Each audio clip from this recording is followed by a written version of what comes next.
This is The Heroes You Deserve episode podcast number 21. I'm Henry. I'm Mike. And I'm Richard. And this episode podcast, we're going to discuss the teaser trailer that was just recently released at the New York Comic Con, Iron Fist. Iron Fist. So we're going to just, it's going to be a short episode because there's a teaser trailer, so there's not much info to go on off of that, but we're not too familiar with Iron Fist, so I think it's just a good experience to just discuss what we know, what we think. Sure. First impression. So, Richard, what's your knowledge? Or you know what, for the non-comic book person, I think what is your knowledge of Iron Fist, Mike? Iron Fist, I know that for a period he bankrolled the Avengers. I know that Civil War era. Correct. Civil War era, he bankrolled the Avengers. He had a hilarious exchange with Spider-Man wherein Spider-Man could not accept payment because he refused to divulge his real name, so he couldn't get a government check. Because for this whole time, remember, Tony Stark always bankrolled Avengers, and then of course Civil War, he pulled out of bankrolling, so someone else had to come in. Right, the other less rich guy. Right, less rich guy. I know he's partnered with Luke Cage and Daredevil and the Defenders and Jessica Jones, I guess, by proxy. Jessica Jones is a newer character for sure. Yeah, he's more connected with Luke Cage. Heroes for Hire. That was their series. Just those two. Right, those two for sure. But go ahead. So I know that he's imbued with the heart of a dragon in his fist. So would that be the fist of a dragon, or? Well, clearly. Okay. The dragon fist. Shoryuken, if you will. Mm-hmm. Nobody? All right. No. Are you? No. Stop. Just move on. And that kind of encompasses my knowledge of Danny Rand, the Iron Fist. He's a rich guy who learns martial arts, is taught martial arts as a means of revenge, to avenge his family. But it kind of leads him down a mystical path that he didn't quite expect. The responsibility of having these powers kind of straightens him out. Kind of Bruce Wayne, kind of Doctor Strange. Very similar, yes. What was it? You mentioned a great comparison off camera earlier.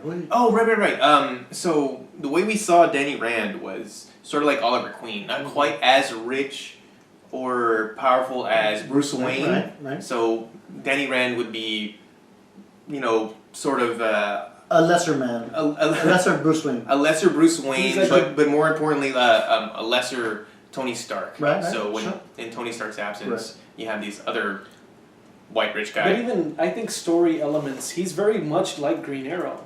Without the mystical working stuff, street level. Yeah, absolutely. but I mean, it's just there's a lot of parallels, I would say, to Oliver Queen / Green Arrow, and the way he operates and the way he works. And I mean, obviously his power base is different, but yeah, when you do the comparisons to Oliver Queen, I was like, that's totally like the Green Arrow of the DCU.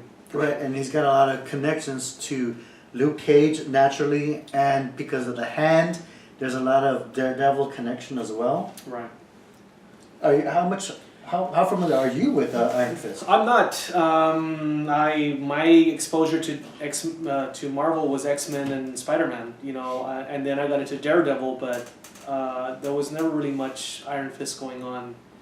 Well, it's good to know that you weren't fisted a lot. Yeah. So I saw the trailer. I really don't know anything more than, I'm familiar with the name. I am familiar with kind of sort of what his powers are, and I know that they're putting him as the Defenders in the show. I don't know if he was in the comics. It's a different TV Defenders for sure. It is, but I know that for sure he was paired up with Luke Cage. That much I do remember. Luke Cage, Iron Fist, Power Man. First Heroes for Hire, and then Power Man and Iron Fist. Yeah. So how do we feel about the action sequences that we were allowed to see in this teaser? I mean, to me, I'll just throw this out there. I mean, it felt very reminiscent of Daredevil. Yes. Obviously, the fighting style seems a bit more polished, but the close quarters combats. I think every Netflix show is gonna have that hallway fight scene. Yeah, it seems to be kind of There's a gonna be meme one. now. Right. Yeah. Where I mean, Luke Cage had a similar scene. We'll discuss that at a later time, but yeah, we don't want to divulge too much. But yeah, there was a similar scene in Luke Cage. I don't remember one specifically in Jessica Jones. You could refresh my memory, perhaps. I don't think there was. Yeah, no. Okay, so she was the exception to the rule. Yeah. But yeah, it seems like there needs to be this. Well, there was two in I would say Daredevil. maybe no. There was two in Daredevil. The police station, but that wasn't much of a fight. No. No, No. I suppose not. So yeah, there's a different. There's a similar feel to the other properties already, which I guess is deliberate. Yeah, for me, it felt like watching this teaser, this Comic-Con teaser. It felt a lot like Daredevil and Doctor Strange to me. I don't know if I guess he has these mystical powers or whatever this power is that he has. I'm not like I said from the comic books. I don't know that much about him, but it almost seems like we have two Daredevils for all intents and purposes. Well, it's a good the Daredevil and Doctor Strange because he goes and studies it with Tibetan Kunlun or whatever. I think he trained with Steven. No, just the Kunlun. It's a different, but similar mystical Neverland. There's a whole lot of mystical It's Neverland. another part of Asia. Yeah. Right. Right. And so he studied there and he got his training. And I think probably in the 2000s, I think, they kind of introduced the fact that there's been different iterations of Iron Fists. When we collected, there was always one. It was always Danny. But I think it's been retconned, I guess, recently, that there's always been a generational Iron So, Fist. like, whoever's holding the mantle at that time. Right, is the Iron Fist. Well, the lore even before the retconning suggested that he was just going to be this generation's Iron Fist, and he was chosen among all others. Right, but it was never fully explored until recently. Though. Right. It was I mean, mentioned. it's one of those stories that never got quite the play that it deserved. Sure. I'm hoping that we get to see that actually transpire. That's an interesting aspect of his character. That I know there was some controversy on the casting. Let's talk about that. Right. What was the controversy? Well, they wanted to make Iron Fist Asian, which I could totally see. Who did though? Because not Marvel Well, executives. the Asian community, most likely. The Social SJW, justice warriors, the SJWs, young millennials. Not that they were wrong in wanting that at all. I mean, if the casting worked, if a good actor from the Asian community had stepped forward and been like blown everybody away, I'm sure that would have, been perfectly fine. I would have been super cool with that. Well, But I mean, doing it for just the sake of it, for diversity's sake, it's a little affirmative action, and it panders to that community. Right, it's a in catch- a very it's a catch-22. I get where you're going. It's like But either you're doing it for the right reasons, and that's because the actor that read for that was perfect, or you're doing it in the interest of just diversity for diversity's sake, in which case it's almost de facto tokenism. So But I mean that's a little ultimately- deeper than we like to usually get on this sort of issue, but I mean it can't be ignored in this case because it was definitely a big issue when this casting was announced. But you mean you're ultimately changing the story if you make Danny Rand No, I don't not think so. white. I mean, think you're gonna you're really gonna cast- you're gonna have your purists. If you cast I don't care a either way. competent actor in any way who But has it's the some same- sort of athletic background, It's the same as making Matt Murdock Asian. I mean, Danny Rand is not Asian. It's like making Bruce Wayne Asian. It's like making anybody Asian. I mean, that is who it is. Obviously We he do was have an created in a Asian time when Batman there now, was a don't lot of, just like Superman. the way Korean Luke Superman. Cage was depicted in the comics. A lot of people were curious to see how he was going to be depicted in the show. Because there was a lot of this exploitation type of, the Shaft, the period of the time in the it 70s. had that vibe. I won't Right. say it didn't, but So this one can also have that same sort of campy, like I just don't know that they were going to go Wu-Tang Asian martial with arts Danny type Rand. feel to it, where it's just over the top and silly. I'm hoping that they're giving enough service to the actual backstory to where that doesn't become the center of the show. Yeah. You could totally have revolved Daredevil around Matt Murdock's blindness and the fact that he can fight blind. That became sort of secondary to the character's overarching motivation to just want to help his community. at all costs, even to his own body. He didn't care. That was the bigger thing, and the fact that he was blind kind of just pressed that point home. So we can get something similar where, you know, the spoiled rich kid, quote unquote, is humbled, learns what he can from this other culture. We should be blind to his blindness, is what you're saying. Yes. And focus more on his tortured sacrifice for saving this city, my city. You failed this city. You can't say that you haven't watched the show. Well, New York, but Daredevil, he always says my city too, though, doesn't he? No. Doesn't he? Look, Not really. He's just got the kitchen. He cares about his borough, I He think. cares about the kitchen. That's basically it. He's not terribly interested in any boroughs. So. But I think I just read just yesterday that the villain who was cast in Iron Fist actually read for the role of Iron Fist and really pushed for it. He didn't read for it. He wanted to. Right, he wanted it, and he eventually got cast as the villain. Right, but like I said, it's so tricky in 2016 to say, well, diversity. Like you said, Mike, you know, we can't do it just for the sake of doing it. If Danny Rand was originally created it's part of his origin, the fact that he was rich, the fact that he crashed, the fact that all these things happened. I mean, to just change that, there's going to be a lot of purists. I'm not a purist, so I could care less either way. I don't care. I just want good stories. But there's going to be a lot of purists that are going to say, you know, well, why are you doing that? You know, that's not who he is. You know, and then you have the other side saying, well, why do we always need a white savior? And we're seeing that again with the Great Wall, right? Yes. With Matt Damon. Matt Damon, yes. You know, like why does there always have to be and also the Last Samurai with Tom Cruise. Tom Cruise, yes. You know, why does the white guy have to come and save us? You know, why does it have to be a white guy? I don't know anything about, you know, I mean, I know The Last Samurai was The Last Samurai. I enjoyed the movie. Keep America. You know, we're going to make America great again. Yeah. But as far as the Matt Damon movie, I don't know how that's going to play out. But I don't think that it's going to be that big of an issue once the show starts. I think, you know, it's comic books, it's Danny Rand. Let's just keep it Danny Rand and just move forward. You know. Yeah, if we're gonna play those politics, shit, I want Latino characters and everything now. Yeah, I mean, why not? Yeah, I mean, exactly. Why does it only have to be Asians? Exactly. So, I mean, once you go down that road, come on, give us one. I would hate to be seen it done just for the sake of doing it. You know, it needs to feel organic, and I just think that if they made Danny Rand Asian, it would have felt like pandering. Right. And it would have felt that way. Right, and I think again, if five years ago, we would never have imagined an Iron Fist TV series. No, ever. And you know, he's like a D-lister. He's a D-lister at best. But it seems like those properties are working really well in Netflix. Like Daredevil was really cool. Man Without Fear is a great run. I never clicked with the character until I saw him realized. You never realized you had an iron deficiency. What? I was setting that up. Iron deficiency. No. I'm gonna bunt that one.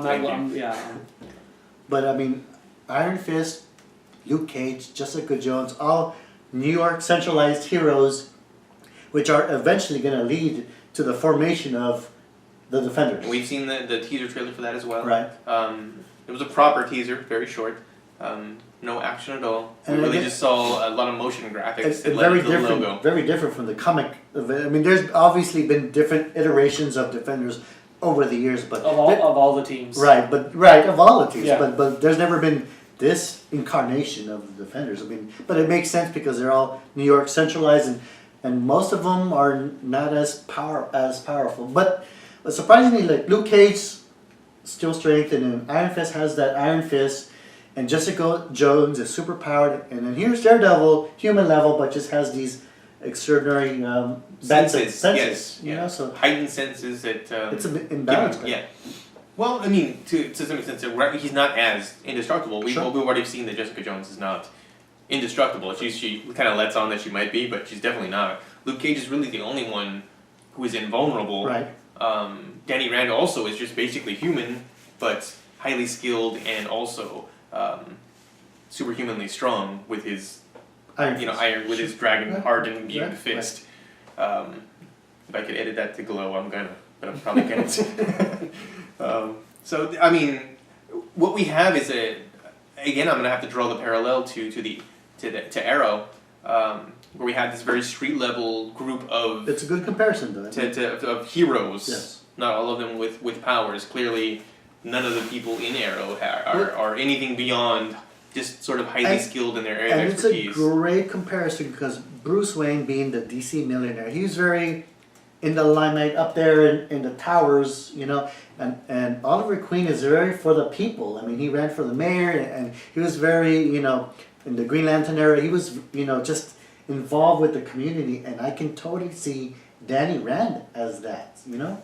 Just handling New York. Yes, This handling New York. is his Street gig. level. Yeah. That's Danny Rand.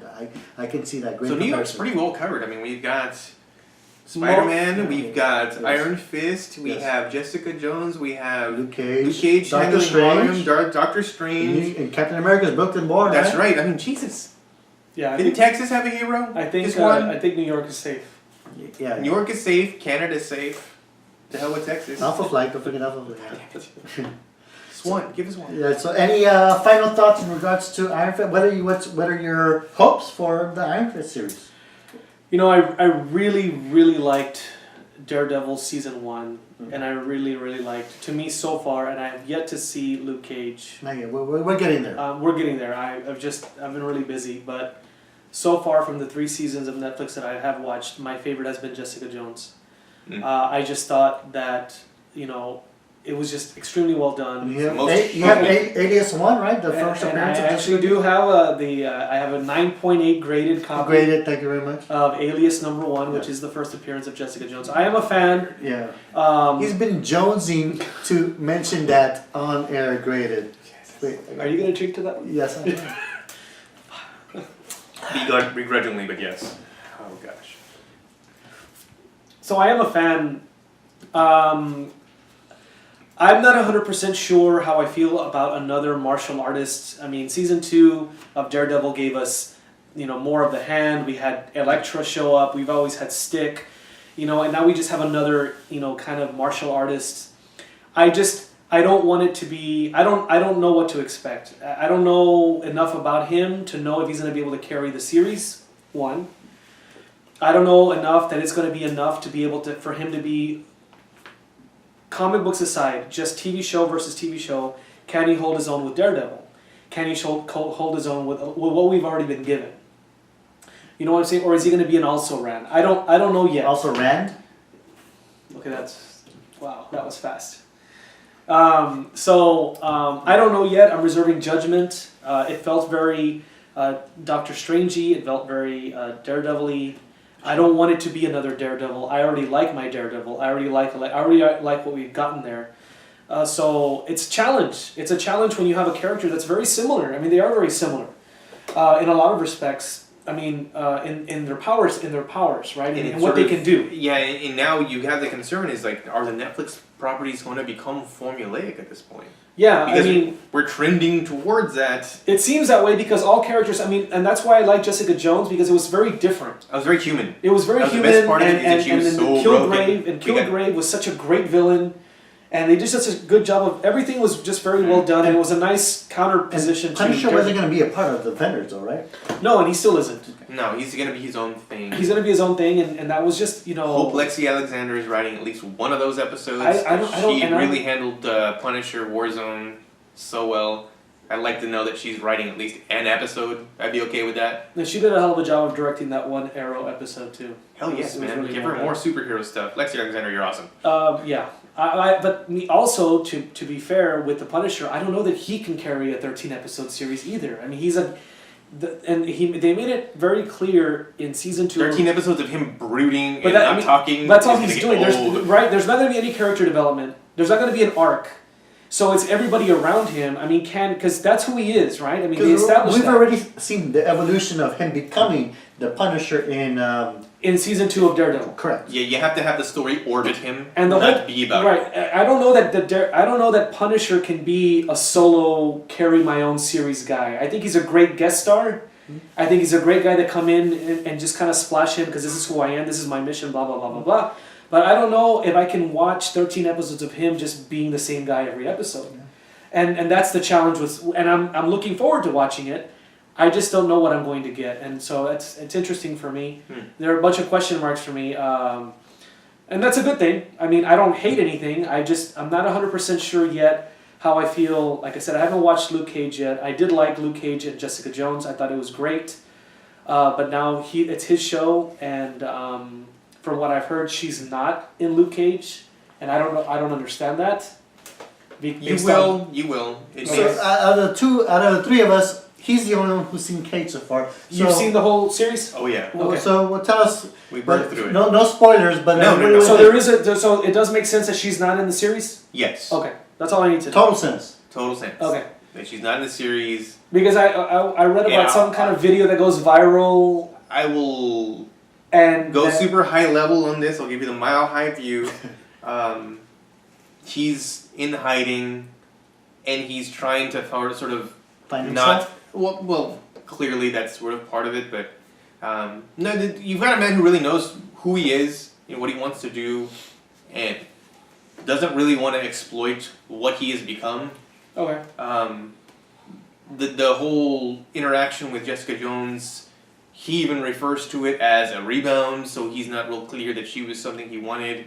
But he's also a bit of a ladies' man as well. Yeah, I mean, he has a couple love interests just in this show by itself. You could see where that could be sort of an overarching character trait. Sure.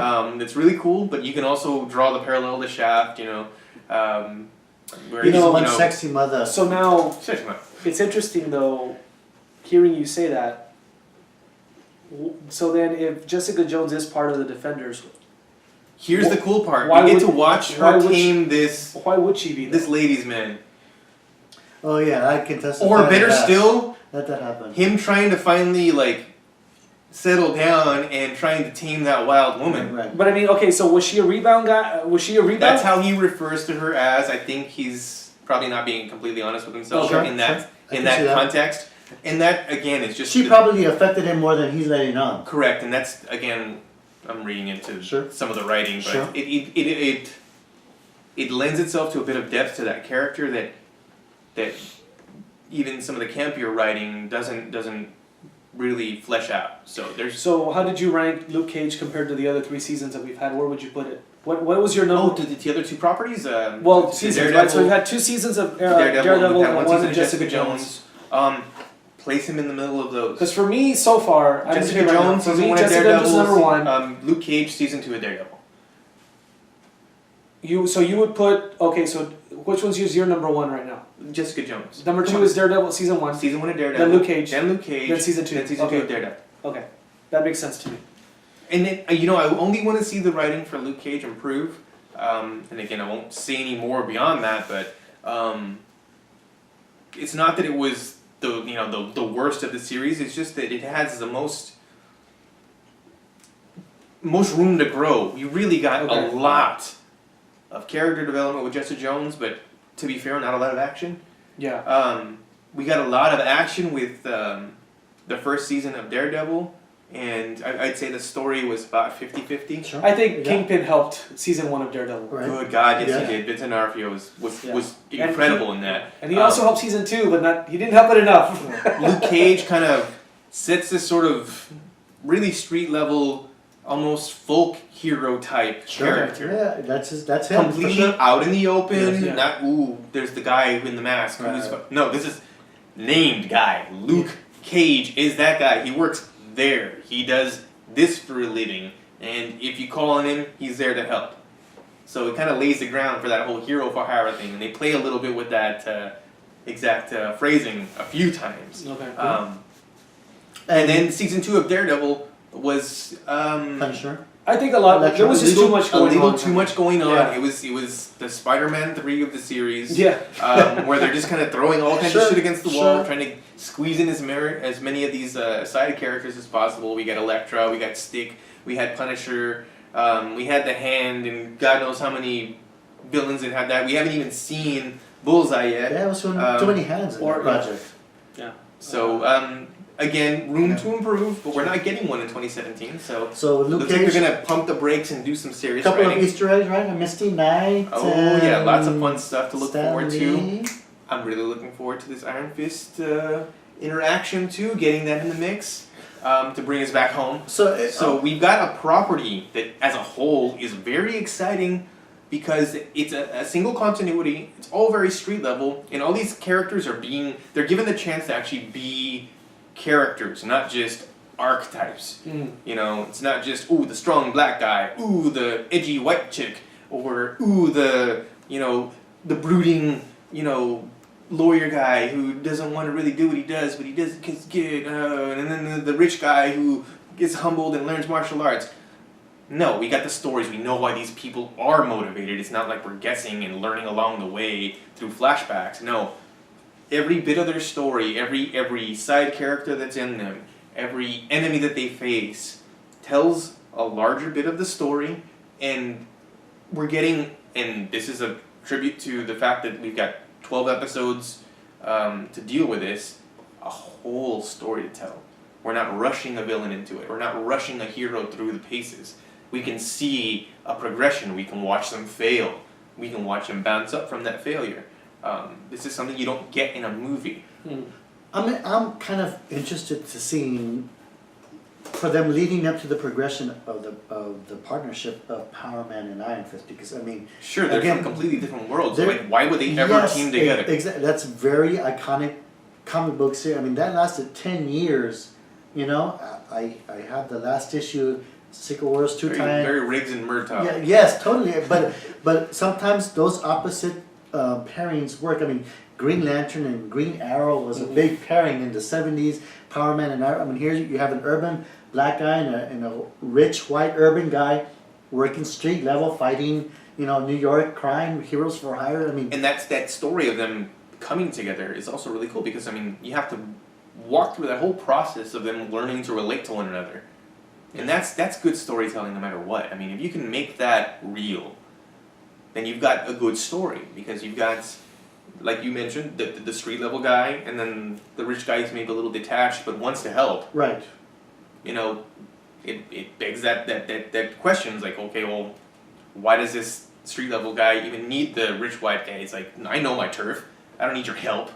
It's like, no, but you kind of do. And they both learn from one another. Right. They both, grow as characters. And when that story is Riggs and Murtaugh, right?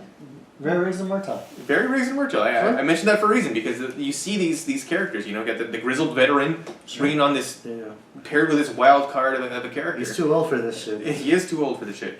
And they learn to. By the time we get to Lethal Weapon 3, these guys are playing off of each other perfectly. Yes. You've got the veteran's experience with Murtaugh, and this fearlessness with Riggs that Murtaugh knows he can exploit. The same dynamic could probably be put to work in a Iron Fist Power Man story.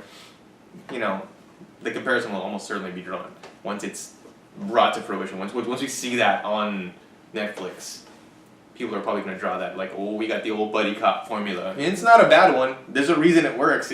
We relate to it. Right. I mean, like most successful comedies, has the straight man in the comedy. I mean, look at Sure. Deadpool. Colossus and Deadpool, and you got to have someone to work off of, bounce off of the craziness. Exactly. You need a foil. Yes, totally. Laurel and Hardy. Any final thoughts, Richards, in regards to Iron Fist? No, I mean, I'm just curious about it. Like I said, I do need to catch up with Luke Cage.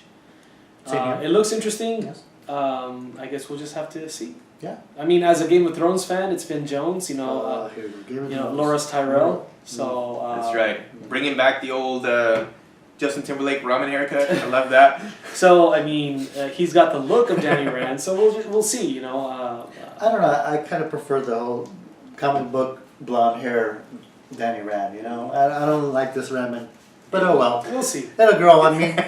He's follically challenged, is the way I see it. Final thoughts, Mike? Super excited, can't wait. I like that this is a big meaty story, and that we're just we're into our fourth course now, so nothing but good things. Yeah, I think we're all, again, good age for being a comic book fan. Netflix has been a great outlet for comic book TV series, and it's uncensored and it's adult. And it's, Warner Brothers, give us some DC properties on Netflix, please. Well, there's I mean, you can't really complain too much about the Arrowverse. I mean, it's pretty decent. No, but I want something hard hitting and gritty. I'm a simple man. I want cussing. Right. Well, we talked about it before, though. There were some rumors that HBO was going to be getting something now that Game of Thrones is ending and Westworld is just starting, but they're looking for new properties to maintain the status quo. I mean, right now there isn't a whole lot happening at HBO. Right. And HBO is owned by Time Warner, and as is DC, and so it's very possible we may get something at HBO from DC Comics. And that's a good stopping point because our next podcast we're going to focus on CW TV series. So that's it for the Marvel Netflix universe. I'm Henry. I'm Mike. And I'm Richard. And see you next time. Bye, everybody. Bye guys.